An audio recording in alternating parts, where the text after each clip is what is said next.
Bonjour, chers frères et sœurs. Bonjour, peuple congolais. Bonjour, peuple africain. Je suis Madame Ghislaine Kaindo. Bienvenue sur notre chaîne Genovic TV dans notre émission Les réveils de la conscience du peuple africain en général et de la conscience du peuple congolais en particulier. Aujourd'hui, nous allons parler d'un sujet très important qui nous concerne tous. Le sujet, ça concerne les kidnappings, les enlèvements ici chez nous dans la ville-province de Kinshasa. J'espère que vous avez déjà entendu parler de cela. Peut-être que vous ne connaissez pas les personnes qui sont enlevées, mais vous avez déjà entendu quand même parler de cela. Ces derniers temps, on est en train d'enlever les gens, que ce soit dans des arrêts de bus, que ce soit dans la rue. Vous allez voir, vous êtes en train d'attendre un transport, vous voyez seulement soit une voiture, soit un minibus qui se présente devant vous, et vous indique l'endroit où ils sont en train de partir. Vous allez entrer dans les bus ou bien les taxis. Directement, qu'est-ce qu'ils vont faire? Ils vont monter les vitres. Ils montent les vitres et ils augmentent le volume de la radio, de la musique qu'ils sont en train d'entendre. Et là, même si vous criez, personne ne va vous entendre. Et souvent, ce sont des bus ou des voitures qui sont filmées. Donc, quelqu'un qui est à l'extérieur ne peut pas voir la personne qui est à l'intérieur. Et vous allez partir.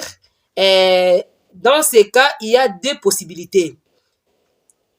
La première possibilité, c'est on vous enlève avec l'objectif de vous soutirer de l'argent ou bien soutirer à votre famille de l'argent.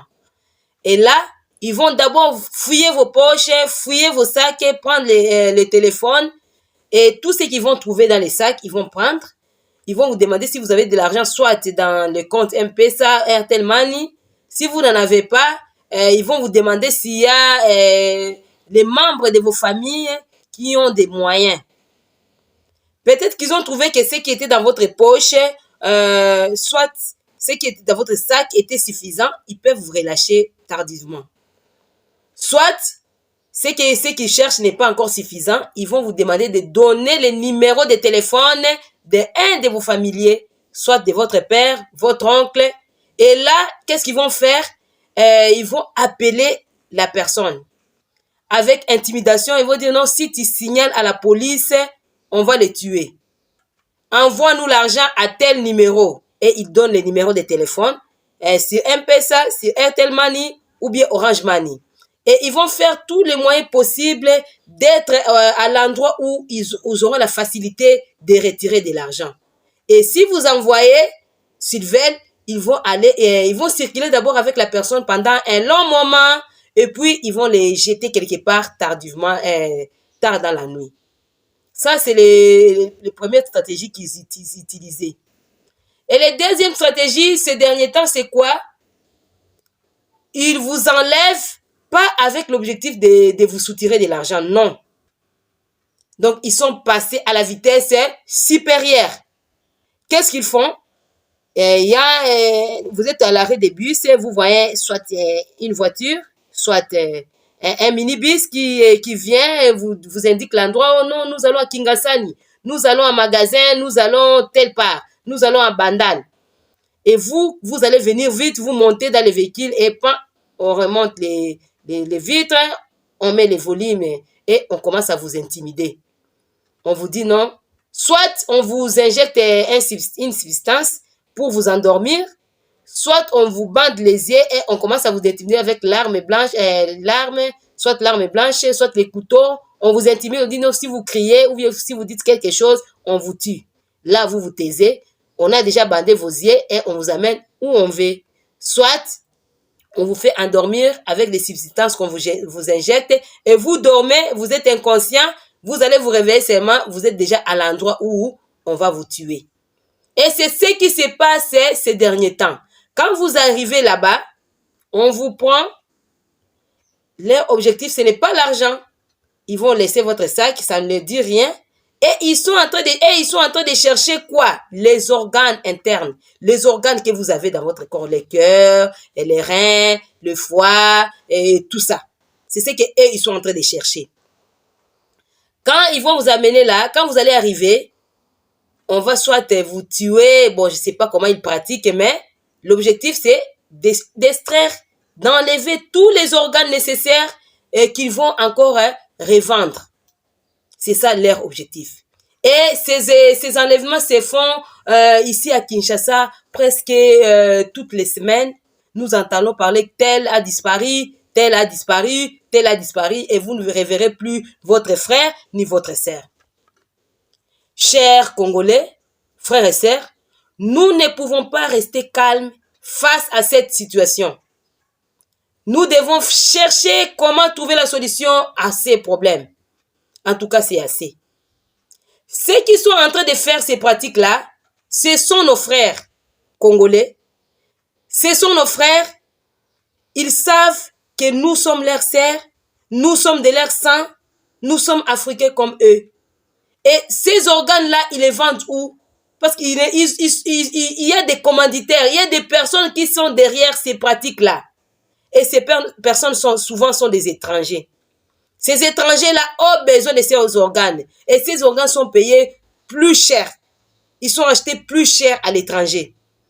Et ils vont vous donner, vous les Congolais, vous l'Africain qui est allé enlever, qui est allé kidnapper votre sœur, on va vous donner peut-être $2000, $1500, et vous partez, vous laissez votre frère ou bien votre sœur là-bas, et ils vont revendre ces organes-là à des millions de dollars.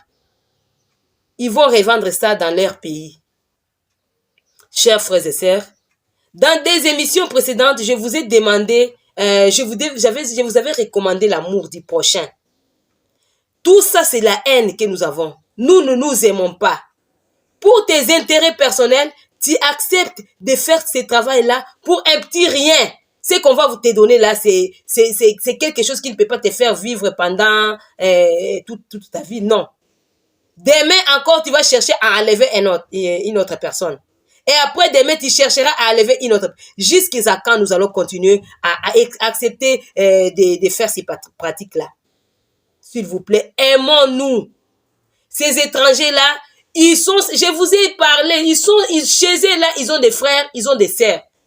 Pourquoi ils ne vendent pas les organes de leurs frères et sœurs? Ils viennent ici chez nous. Ils viennent tuer nos frères et nos sœurs. Réfléchissons un peu.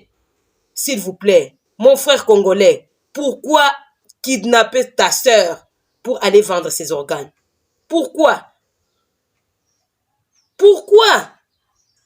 En tout cas, ce n'est pas bien ce que nous faisons. Ce n'est pas bien. Essayons un peu de réfléchir comment gagner la vie sans passer par ces pratiques-là. C'est vraiment ignoble. C'est criminel ce que nous faisons là. Et les services de sécurité sont informés. Ils sont au courant de la situation. Ils sont au courant de ces pratiques-là. Qu'est-ce qu'ils font? Je m'adresse